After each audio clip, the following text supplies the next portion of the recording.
James Joyce's Araby from the 1914 Dubliners collection brings the reader along on a youthful journey of exploration. Longing for romantic fulfillment and the experience of being in love, a young boy in Dublin finds an unexpected stop on his way to the bazaar, that is, in the telling of the narrator. What makes this less a stop on a story arc of romantic fulfillment and more a mediation of the nature of love and youth, as well as the often discussed nature of the early 20th century Irish experience? The tale centers around a boy with a singular focus: to capture the heart of his friend's sister. The narrative conveys the series of events that lead up to the pivotal act of buying a present to the girl, a naive hope and youthful yearning, showing a good measure of guilt and obligation. The push and pull of these conflicting feelings animate the story. The core of Araby revolves around the boy's feelings of extreme romantic love for Mangan's sister, whom he idealizes to the point of sheer madness.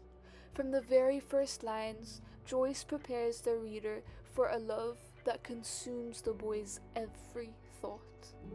Indeed, the sister is rarely even named. She is only referred to as her or she with no modifiers or qualifiers, which emphasizes her as almost unattainable. The main character views her as the object of pure beauty and is consumed by this notion.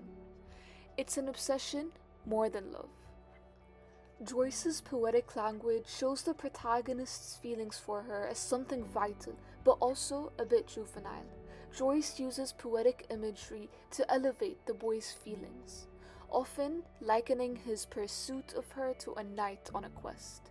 He imagines himself bearing his chalice safely through a throng of foes, invoking religious and chivalric symbolism. This is love in its purest, most idealized form. He dreams of serving her in a rich and rewarding way that almost makes him a hero in his pursuit, which also turns him into a bit of a fool.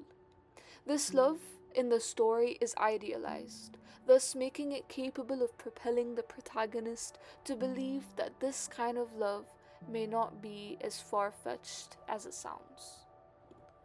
Yet, this vision is placed against the sad and dull reality of his world. Joyce contrasts the romanticism of the boy's quest with the depressing details of his every environment, the drunken men and bargaining women that make up his working-class Dublin neighbourhood. This juxtaposition sets up the contrast between the two worlds, fantasy and reality. At last, the boy arrives at the bazaar, which he has conceived as a wondrous foreign space overflowing with delightful things. What he encounters there is the complete opposite of his fantasy.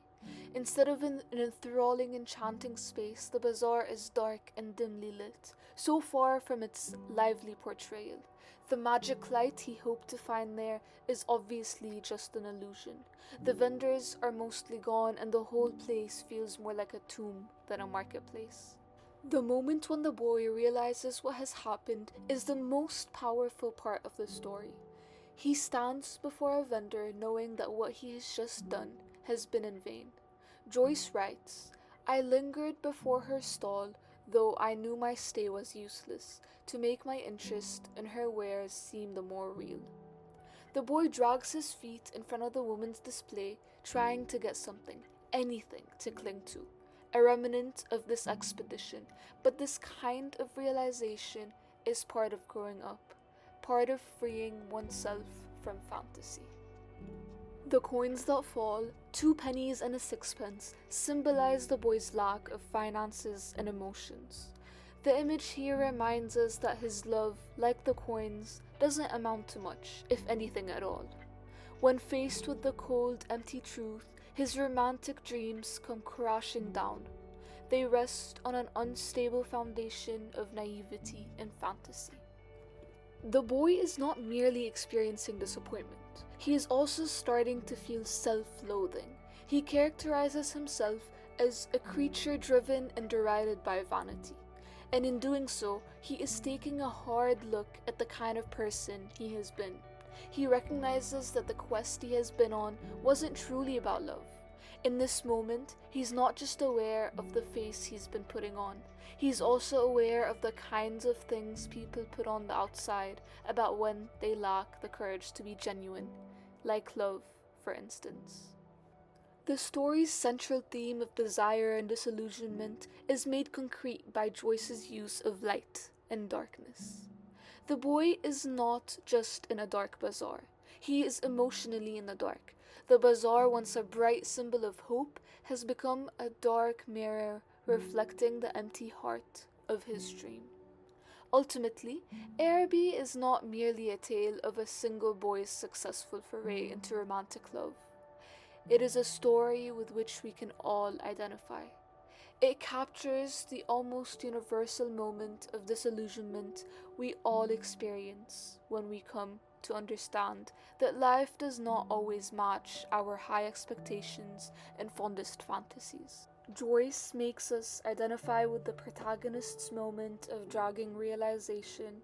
He may have been disappointed, but his illusion was beautiful while it lasted. What do you think about the tale? Is the boy's path one of love or vanity?